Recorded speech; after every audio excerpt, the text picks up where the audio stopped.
Sapa Indonesia Malam, saudara, saya langsung menuju ke Wakil Gubernur Jawa Tengah, Gus Yassin. Gus Yassin, masih dengan saya, Aiman Wicaksono, Kompas TV Jakarta. Gus, kalau kita bicara soal selesai liburan panjang, biasanya kemudian kalau ada, kita tidak mengharapkan tentu ini ada, klaster baru libur panjang akan ketahuan nanti 2 pekan setelah libur panjang berakhir. Apakah Anda sebagai Wakil Gubernur yakin bahwa klaster ini tidak akan terjadi? Kalau saya sebagai manusia yang nggak berani meyakinkan bahwa setelah libur ini tidak ada penularan. Karena kita melihat dari libur-libur sebelumnya memang ada penularan. Tetapi saya optimis bahwa kita melihat kejadian besar yang baru-baru sepekan ini, yaitu dengan adanya demo yang marak di mana-mana, termasuk di Jawa Tengah, ada para pendemo tentang undang-undang itu tidak ada satupun yang dirapit dan tidak ada sampai sekarang penularan COVID-19. Tapi di Yogyakarta hari ini pecah rekor. Kalau kita lihat hari ini kan sekitar 2 pekan dari demo besar pada waktu itu, dan Yogyakarta termasuk salah satu, ini di luar wilayah Anda di Jawa Tengah. Tapi saya ingin bicara soal klaster demo. Artinya klaster demo itu nyata. Barusan Pak Riris juga mengangguk-angguk. Saya nanti akan berikan kesempatan pada Pak Riris. Dari mana Anda begitu yakin, Gus Yassin, Pak Wagub, bahwa tidak akan terjadi klaster penularan? Kita tentu berharap ini terjadi betul. Jadi gini, kalau kemarin kita kan mengevaluasi yang ada di Jawa Tengah ya. Saya tidak mau bicara di provinsi yang lain. Kita sudah melakukan tes rapid dan sampling itu dengan masif. Akan tetapi memang pada kenyataan sampai sekarang tidak ada klaster. Nah, tetapi saya tidak yakin dengan adanya itu, karena kita juga nggak tahu para pendemo itu di mana, siapa, dari mana saja gitu. Artinya kita nggak tahu, clear kan? Nah, untuk masa liburan ini memang kami kemarin kita rapat pada hari Senin itu mengantisipasi betul.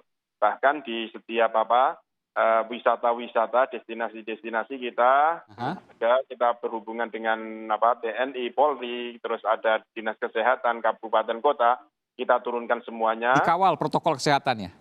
Ya, setiap semua tempat wisata kita kawal, dan setiap per jamnya kita rolling, ada yang menghimbau dan selalu menyampaikan tentang protokol kesehatan. Oh, jadi Anda yakin betul bahwa mudah-mudahan, ini kita berharap bersama, tidak akan ada klaster COVID baru di libur panjang ini. Termasuk juga Anda menyatakan barusan ada unjuk rasa juga kan di Solo, Semarang, juga 2 pekan lalu untuk menolak Omnibus Law. Itu tidak ada klaster demo di Jawa Tengah? Belum ada beritanya. Belum ada datanya masuk.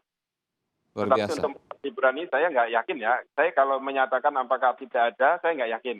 Pasti karena ini masih penularannya masih tinggi ya tentang COVID-19. Tetapi saya berharap dengan adanya kemarin kejadian kemarin tidak ada yang seperti itu. Baik, jadi ada bukti empirik, lalu kemudian ada upaya di lapangan saat ini, maka harapannya tidak terjadi. Itu yang kemudian menjadi harapan. Mudah-mudahan benar. Saya ke Mas Riris. Benarkah kemudian apa yang disampaikan oleh Pak Wagub Jateng, artinya memang masuk akal? Kalau saya lihat sepintas iya, tapi bagaimana kemudian dengan pemikiran dari epidemiolog? Sebenarnya gini, yang pasti kalau secara epidemiologi kan kerumunan menyebabkan penularan. Ya. Yang menjadi kemudian teka-tekinya adalah yang tertular itu bergejala atau tidak. Karena biasanya awal mula deteksi itu dari mereka yang bergejala. Iya. Kalau kemudian kita melakukan screening secara random, sebenarnya jumlahnya menjadi tidak terlalu besar, tetapi ketika itu menjadi agak lama, ini kan masih 2 minggu nih periode inkubasi. Tergantung setelah demo itu dia kontak dengan berapa banyak. Oke, meskipun hari ini memang kita tidak melihat ada peningkatan yang signifikan. Tapi saya ingin tanya, di Yogyakarta, kebetulan Anda, ini di Jawa Tengah tadi ya, untuk di Yogyakarta hari ini pecah rekor. Apakah itu kemudian bisa disimpulkan itu adalah hasil dari klaster unjuk rasa 2 pekan yang lalu?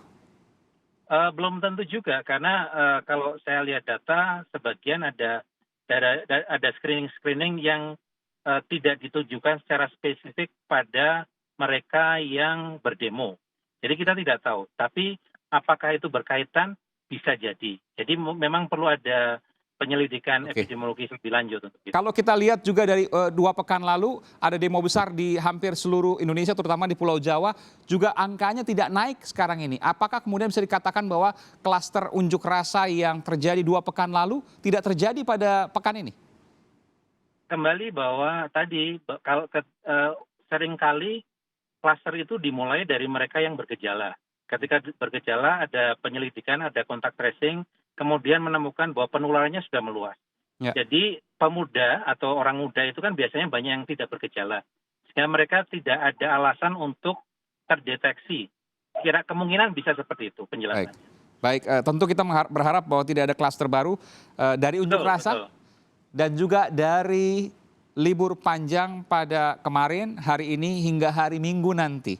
Tentu kita berharap bersama upaya dari kepala daerah tentu diapresiasi, termasuk juga TNI Polri yang kemudian bahu-membahu bekerja sama untuk mengawal protokol kesehatan. Karena bagaimanapun juga kita tidak bisa melarang orang untuk bepergian, tapi kita bisa mengetatkan dari sisi protokol kesehatan.